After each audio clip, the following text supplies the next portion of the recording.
Hello guys, welcome back to this channel. In today's video, I'm going to show you how you can make brewing cauldron for witch or Halloween theme in Dress to Impress.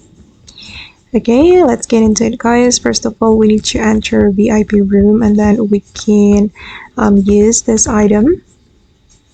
Okay, and then you're going to change the color for the bowl and whisk. I'm going to make it black.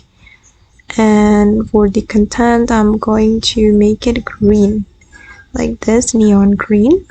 And for the strip, I'm just going to make it black. I'm just gonna make all parts black except the contents. Okay, like this, and this is the final result.